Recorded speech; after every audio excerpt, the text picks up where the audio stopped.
With that breaking news that we've had in the last few minutes, it's been confirmed a sixth tourist has died in a suspected mass methanol poisoning in the Southeast Asian nation of Laos. The Australian Foreign Minister Penny Wong said 19-year-old Melbourne backpacker Holly Bowles died in a Thai hospital on Friday, a day after her best friend Bianca Jones passed away. A British woman, 2 Danes and an American are also amongst the dead. It is believed the tourist drank tainted alcohol whilst on a night out in Van Veng. A number of people remain in hospital after falling ill in the popular backpacking town. Well, let's go live. These guys. So we've got a kind of toxic maelstrom now of younger people whom are being saddled with all of this debt, forced to work terrible hours for crap pay in a society that's increasingly unsafe. What are you talking about? I'm a James here. All right, boomer. Hang on, sorry. Working hard for a decent wage, like people have done for hundreds and hundreds of years, is pretty standard stuff, rather than letting people off the hook because they might have to work a little bit too hard, or they might not be able to afford an avocado sandwich, or maybe their Netflix is a bit expensive. Hang on, James, 1 sec. Hang on, you've had your rant about 3 or 4 minutes. James, let me now respond to you on the property side, which, unfortunately for you, I know a little bit about. Now, let me just tell you, the number of first-time buyers right now in the UK property market has rarely ever been higher. So if you want to talk about statistics, James, and by the way, I like you, and most of the time you and I agree on most things, I think, but the number of first-time buyers now hovers between 300,000 and 400,000 what age in this country. The average age of a first-time buyer in Britain is about 34 years old. So, but there are 300,000 to 400,000 out of 1.2 million transactions that are first-time buyers. Interest rates right now, historically, are low. I know we talk about high interest rates, but I bought my first property when I was 18, when interest rates were 12%. But this is the average age now. The average age is 34. They don't pay stamp duty on their purchase. So this nonsense. But it depends how it's all being scrapped. If it comes to London, you do. This nonsense that you can't buy a property to first time buyer.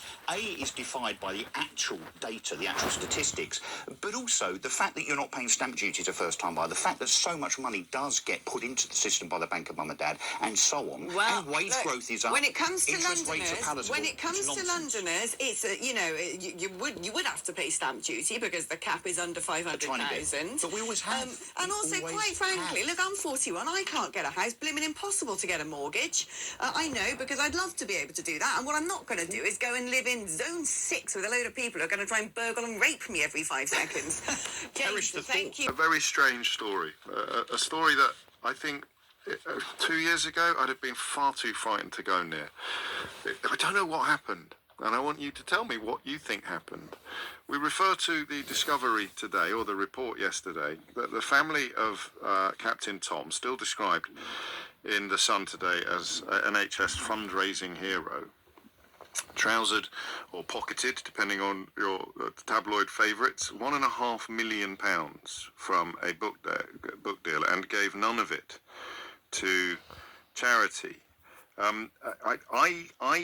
We will never know who knew what when. So all you can say with confidence is that the Charity Commission has found that this money was pocketed by the family of Captain Tom. Without anaesthetic.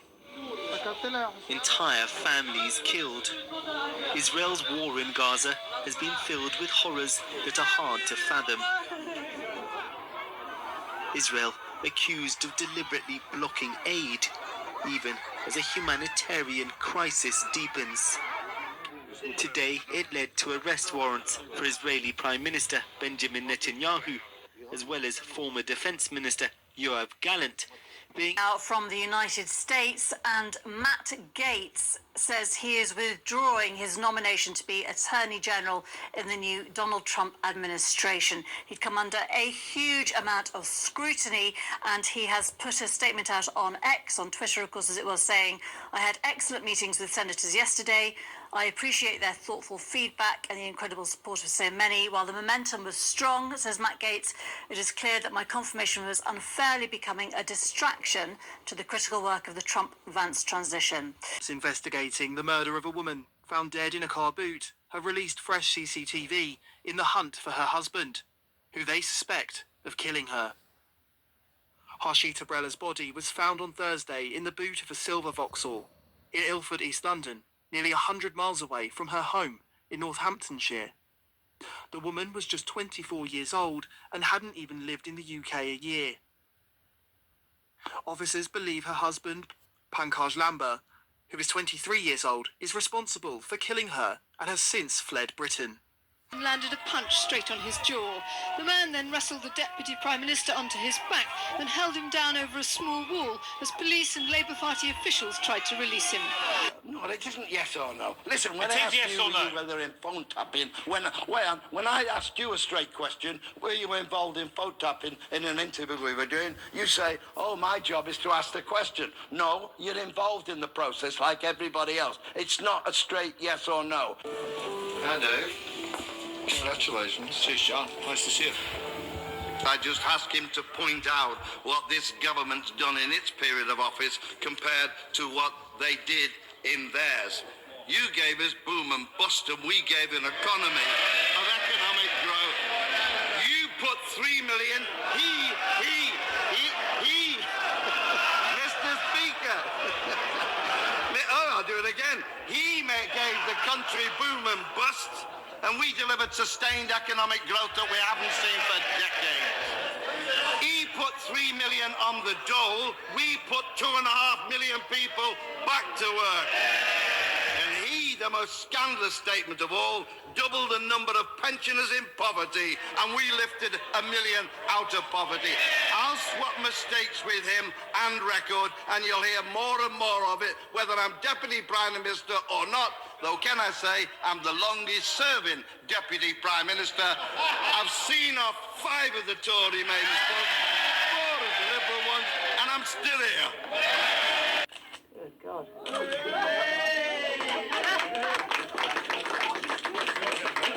So you would support the illegal strikes? Why has that become an issue to you and the other fella there, sir? Well, Why has that become an issue? William Hague. When the Deputy Prime Minister said of local government last week, if you want to have a unitary, then you can have a ballot, discuss it with the people, but if you want it, fine. What exactly did he mean?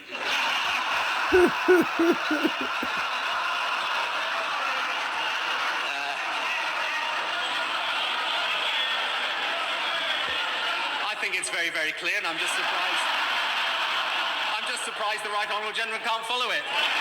Let's bring in now our military analyst, Sean Bell. I mean, Sean, a reminder that we're not far off 3 years since the war started, coming up in February next year. But what do you make of John Healey's remarks today on where the front line is and what its state is? Yeah, I thought it was fascinating what he was talking about, that most of the news before then has been dominated by storm shadows and nuclear war and the like. But actually, he talked about the pressure on the front line here.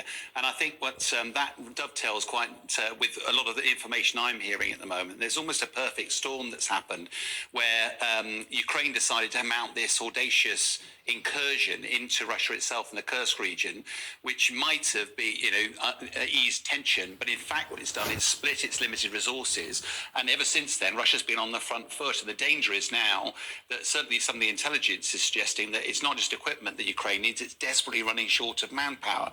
And normally you wouldn't admit this in public, you would get on with it, but the very fact that John Healey's now sitting and stating that in the House, which dovetails with some of the information we're getting. I think it's interesting going to the Storm Shadow point, though. There's been lots of talk about the Storm Shadow. I've been watching these video footage. You can't tell that it's Storm Shadow or not, but the harsh reality is we know that they're being used by the Ukrainian forces.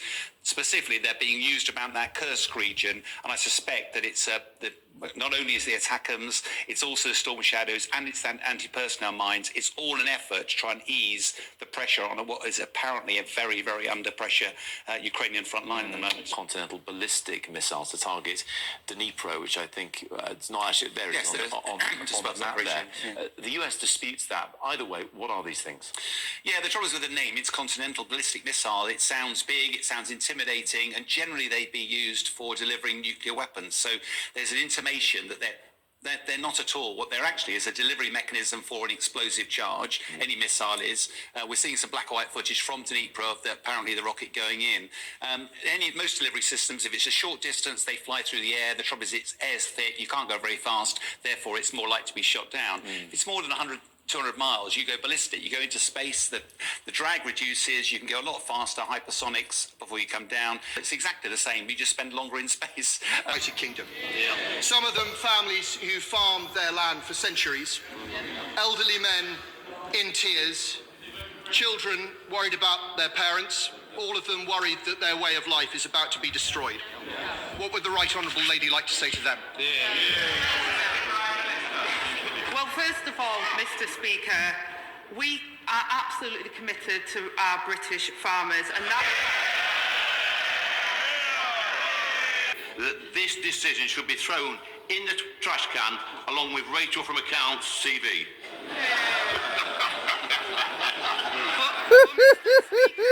About CVs, it's good to see the honourable member doing well on his bench, once a Labour councillor, then a Tory MP, and now a Reform chief whip.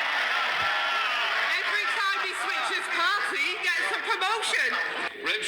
The whole House recognises the authenticity of the Right Honourable Lady's backstory, her pride in being a carer, and indeed in her recent elevation. By contrast, in June, the Chief Constable of Northamptonshire was sacked for misrepresenting his CV. And just last month, Tanya Nasri, the nurse, was imprisoned for 5 years for doing the same.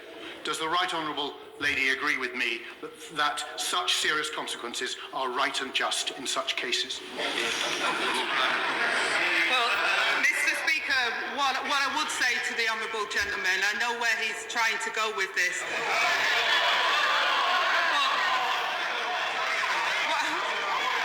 While it's tempting, what I would say to the honourable gentleman is, sorry, the Right Honourable Gentleman, I do apologise. What I would say to the Right Honourable Gentleman is our Chancellor in the last 4 months has shown more competence than the last 4 Chancellors that he had. Today is Red Wednesday, in which we remember all those persecuted for their belief worldwide. A recent report by Aid to the Church in Need shows that in the countries surveyed, the persecution of minorities has increased by 60%.